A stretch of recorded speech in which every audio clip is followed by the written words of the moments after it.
이태원 참사를 수사하고 있는 특별수사본부가 어제 이임재 전 용산경찰서장과 최성범 용산소방서장을 피의자로 조사했습니다.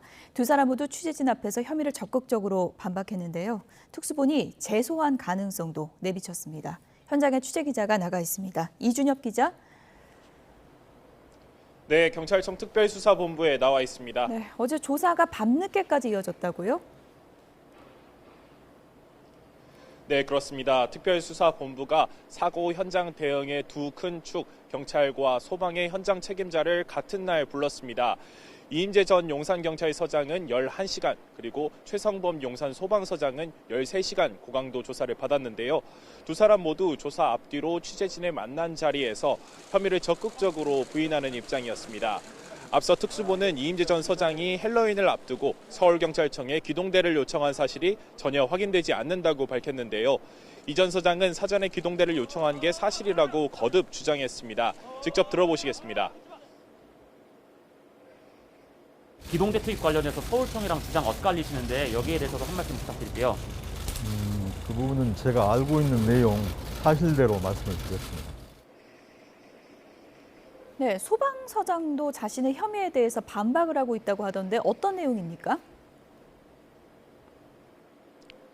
네, 세 가지 주요한 혐의에 대해서 조목조목 반박했습니다. 먼저 공동대응 요청에 응하지 않았다는 주장에 대해서는 공동대응 요청은 서울종합방재센터 담당이기 때문에 자신은 알 수가 없었다고 설명했습니다.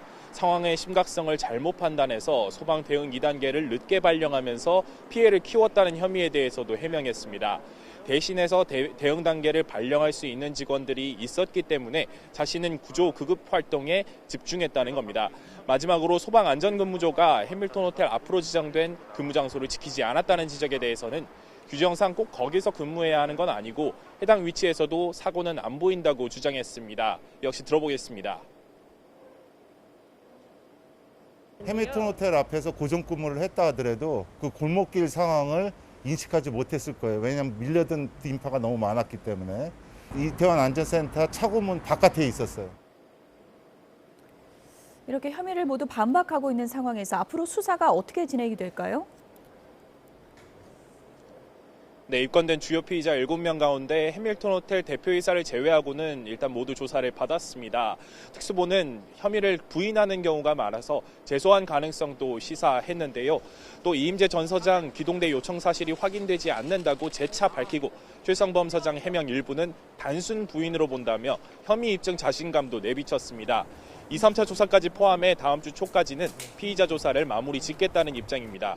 그 뒤 이를 토대로 기존 피의자 구속영장 신청 여부와 추가 입건 등 수사 확대 여부를 결정하겠다는 방침도 밝혔습니다. 결국 수사 동력을 얻고 이른바 윗선까지 뻗어나가려면 지금 입건자들 가운데 가장 직급이 높고 재난 대비 대응과 가장 긴밀히 연관된 두 서장 조사가 중요하다는 지적이 나옵니다. 지금까지 경찰청 특별수사본부에서 YTN 이준엽입니다.